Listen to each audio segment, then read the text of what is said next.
Hello dear students, how are you? I hope all are fine. Okay, आगे continue करते हैं हम underground stem को. अब हमारा चैप्टर चल रहा है morphology of the flowering plant. Okay, last video में हमने अंडरग्राउंड स्टेम में चार चीजें कवर कर ली थी. ठीक है, हमारा फोर्थ वन रहा था बल्ब. ठीक, इस बल्ब को हमने डिस्कस करना है. मैंने लास्ट वीडियो में हल्का सा आपने को आइडिया भी दिया था कि बल्ब को हम आगे स्टडी करेंगे. ठीक, देखिए बल्ब में क्या है, जैसे कि नेम इंडिकेट कर रहा है. ठीक है, something related to the bird. Okay, और एक कोई सोलन फॉर्मेशन हो जाएगी. ठीक है, तो क्या होता है इस केस में स्पेशली स्टेम तो रिड्यूस हो जाती है और डिस्क शेप की हो जाती है स्टेम्स. ठीक है, लाइक इसको समझने के लिए आपने अपने माइंड में अनियन का एग्जांपल रखना है. ठीक है, अनियन को अगर आप उसकी कवरिंग को डिकोड करोगे तो नीचे देखोगे बिल्कुल लास्ट में एक सॉलिड पार्ट होता है. ठीक है, राउंड राउंड डिस्क शेप का, वो है आपका स्टेम. ठीक, सो स्टेम रिड्यूस हो जाती है, डिस्क शेप हो जाती है. फिर क्या होता है, स्टेम्स पर जो बड होती है तो बड के ऊपर आपका इसमें एक स्केली लीव्स की कवरिंग होती है. ठीक है, जो आप फ्लैशी स्केली लीव्स देखते हो ना जो अनियन के ऊपर, these are scaly leaves, fleshy scaly leaves, उसकी कवरिंग होती है. ठीक है, बड के ऊपर कोसेंट्रिक स्केली लीव्स की कवरिंग होती है. देखिए मैंने क्या लिखा है, bud is surrounded by many concentric scaly leave. ठीक है, बिल्कुल राउंड राउंड जो बिल्कुल बड को कवर करती हुई चले. ठीक है, इस तरह की आपकी कोसेंट्रिक स्केली लीव्स होती हैं और अंदर का पार्ट एडिबल होता है. ठीक है, and outer one is dry. Outer का जो पार्ट होता है वो ड्राई होता है. आप देखेंगे जो कवरिंग होती है बाहर की अनियन की वो ड्राई होती है. एक दो लेयर्स आने के बाद फिर फ्लैशी लीव्स आनी शुरू होती हैं. These are scaly leaves. ठीक है, अब अगर हम बल्ब को डिवाइड करें तो इसको हम दो पार्ट में डिवीजन इसका कर सकते हैं. पहला is scaly, another is the tunicated. अगर स्केली की बात करें तो इस तरह की बल्ब्स में किसी तरह की कवरिंग नहीं होती. ठीक है, दे आर नेक्ड बल्ब्स. और एग्जांपल है लिली. लिली प्लांट्स पर ये देखने को मिलते हैं, इन पे कवरिंग नहीं होती. ठीक है, और अगर हम बात करें ट्यूनिकेटेड की तो ट्यूनिकेटेड में आपका अनियन का एग्जांपल बिल्कुल सही बैठता है. ठीक है, इसके ऊपर एक मेम्ब्रेनस शीट्स होती है. ठीक है, जो स्केली लीव्स होती हैं उसी को ट्यूनिक बोला जाता है. उसी को क्या वर्ड यूज किया जाता है, ट्यूनिक. ठीक, और अगर हम और थोड़ा डीप में जाएं तो हम ट्यूनिकेटेड को भी फर्दर डिवाइड कर सकते हैं सिंपल और कंपाउंड में. These are important. ठीक है, सिंपल और कंपाउंड में. जैसे आपने अनियन का एग्जांपल रखा, ये मैंने डायग्राम बनाया. देखिए ये जो डिस्क शेप की दिख रही है यहाँ पे, मैंने आपने देखा होगा अंदर, ये जो डिस्क शेप का दिख रहा है this is reduced stem. Okay, और ये बल्ब का फॉर्मेशन हुआ. ठीक, बल्ब के ऊपर कवरिंग, बल्ब का फॉर्मेशन हुआ, और जो ये लेयर ऊपर कवर हो रही है दिस इज ट्यूनिक. और नीचे जो रूट्स का फॉर्मेशन दिखता है दीज आर एडवेंटिशियस रूट्स. ठीक है, अगर हम इसी को कट करके देखें तो अंदर का स्ट्रक्चर अनियन का ऐसा दिखता है. ये बड है अंदर जो स्मॉल छोटी सी आपको दिखती है, और उसके ऊपर जो ये कवरिंग है these are fleshy scale leave. ठीक है, फ्लैशी स्केल लीव, ड्राई नहीं, फ्लैशी स्केल लीव. फिर इसके ऊपर जो एक कवरिंग होती है वो ड्राई शीट होती है जिसे ट्यूनिक बोलेंगे हम. ठीक, तो ये सिंपल है. ठीक है, इसमें एक ही कवरिंग होती है. फ्लैशी लीव्स के ऊपर एक कवर होती है अनियन के एग्जांपल में आपने देखा. तो अनियन का एग्जांपल आता है आपका सिंपल ट्यूनिकेटेड बल्ब में. ओके, बट अगर कंपाउंड की बात करें तो इसमें एक ही एग्जांपल आता है, वो है आपका गार्लिक, जिसे लोकल लैंग्वेज में हम लहसुन बोलते हैं. ठीक है, गार्लिक को अगर आप क्लोजली ऑब्जर्व करोगे तो उसकी एक एक बल्ब के ऊपर सेपरेट कवरिंग होती है. ठीक है, तो ये एग्जांपल आता है आपका कंपाउंड ट्यूनिकेटेड में. Like it is surrounded by the white membranosus sheets tunic, concentric ring bulbs surrounded by the white membranosus. ठीक है, आपकी उसकी जो रिंग्स, मतलब जो आप देखेंगे ना, आप बल्ब को देखेंगे तो एक स्ट्रक्चर पूरा कंपाउंड, एक कवरिंग तो इस तरह की होती है, उसको आउटर कवरिंग, बट उसके अंदर जो स्मॉल बर्ड्स होती हैं उन पर भी एक सेपरेट ट्यूनिक होती है.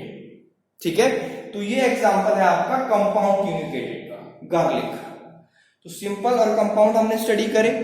बल्ब में दो portion, scaly and tunicated. Tunicated में दो type, simple and compound. Simple is the example onion and compound garlic. Differences आप उसका इमेजिन कर सकते हैं, उनको उनके जो स्ट्रक्चर है उनकी मॉर्फोलॉजी को देख के, एनाटॉमी को भी रिमेंबर करके उनको याद कर सकते हैं आप। ठीक है, दोनों में डिफरेंस बहुत क्लियर है, आसानी से समझ में आता है।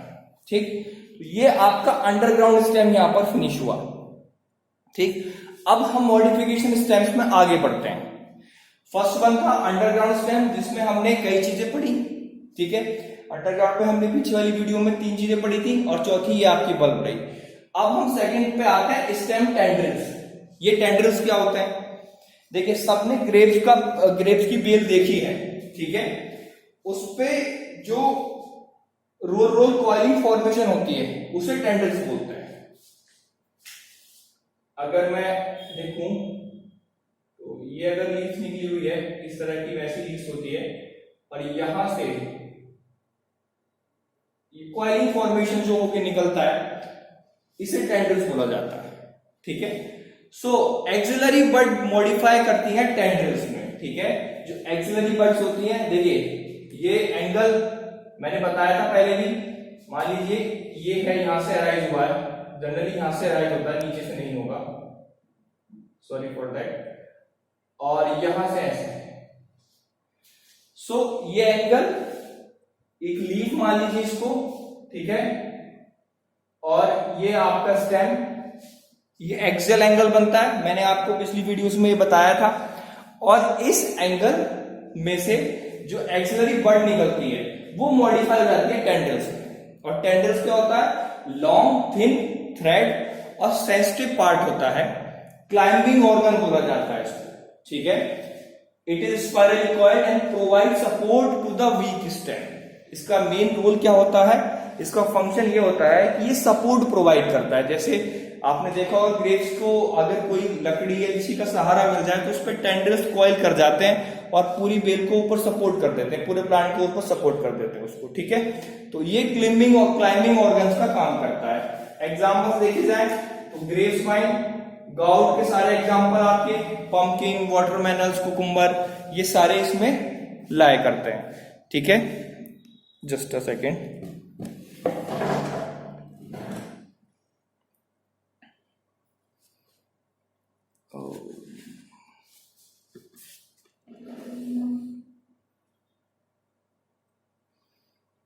Okay, it is more clear now.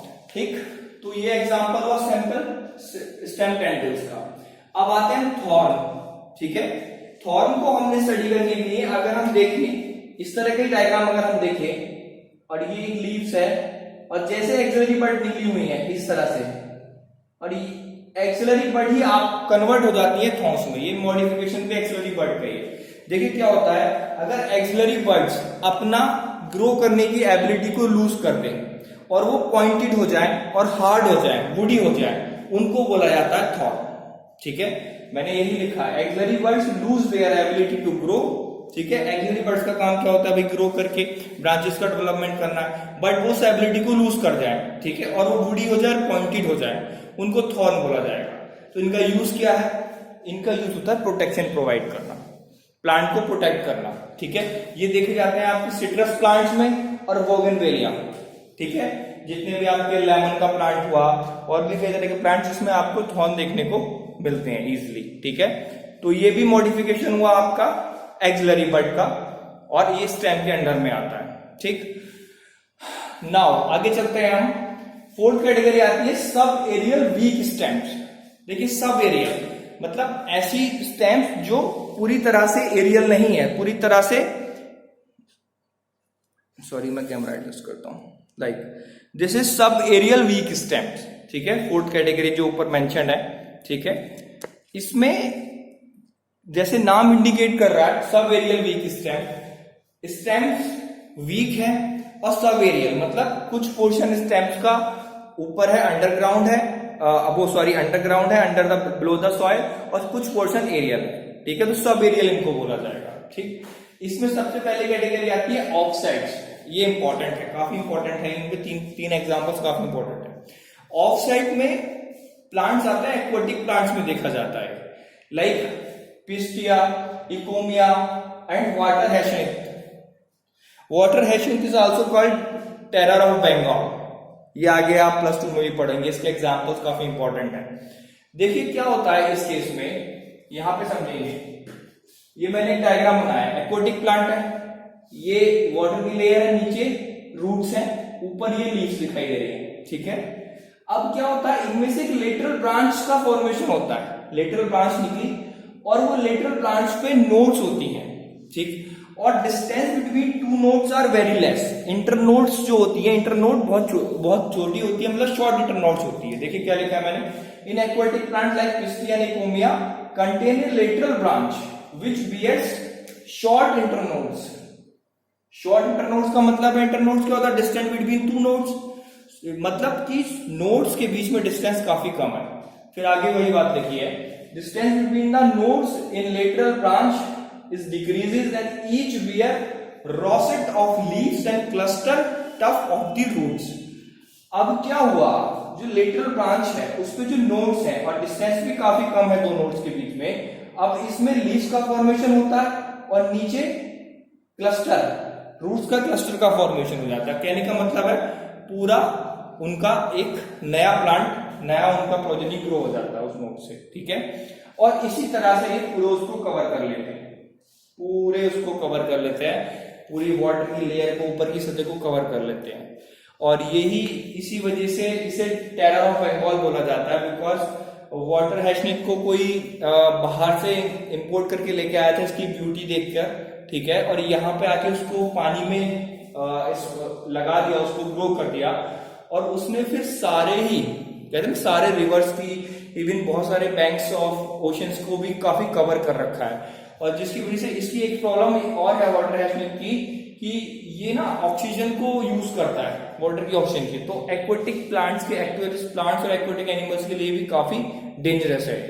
और इसकी वजह से बहुत प्रॉब्लम आती है, खासकर जो फिशिंग का काम करते हैं उनको भी बहुत प्रॉब्लम आती है, ठीक है। चलिए आगे चलते हैं। Next one is the sucker, ठीक। सकर एग्जाम्पल पहले बता देता हूं, समझने में आसानी होगी। बनाना, पाइनएप्पल, ठीक है। देखिए इसमें क्या होता है, डायग्राम देखेंगे हम, this is the main shoot, ये उसके नीचे रूट्स है, शूट से एक लेटरल ब्रांच का अराइज होगा, और लेटरल ब्रांच पहले थोड़ी देर कुछ डिस्टेंस कवर करेगी अंडर द ग्राउंड। ये ग्राउंड लेवल दिखा रखा है मैंने ब्लैक से, और यहां आप देखेंगे ब्लू से जो मैंने दिखा रखा है, ये थोड़ा सा अंडरग्राउंड कवर करा, फिर इमर्ज करी बाहर को, ठीक है। तो यही मैंने लिखा है, lateral branch originate from the basal और underground portion of the main stem. जो आपकी मेन स्टेम है उसके अंडरग्राउंड पोर्शन से अराइज होगी, ठीक है।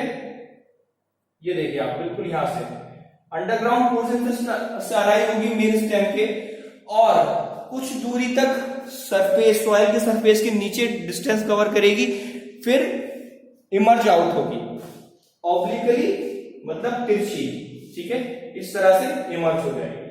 और ये एग्जांपल है बनाना, पाइनएप्पल, बैम्बू और Mentha. Mentha is also grow like that, ठीक है। तो ये मॉडिफिकेशन रहा आपका स्टेम्स का, ठीक। अभी इसमें सब एरियल्स में एक दो चीजें और हमारी लेफ्ट हैं जो हम अगली वीडियो में कवर करेंगे। I think this video cover very good portion or everything is clear.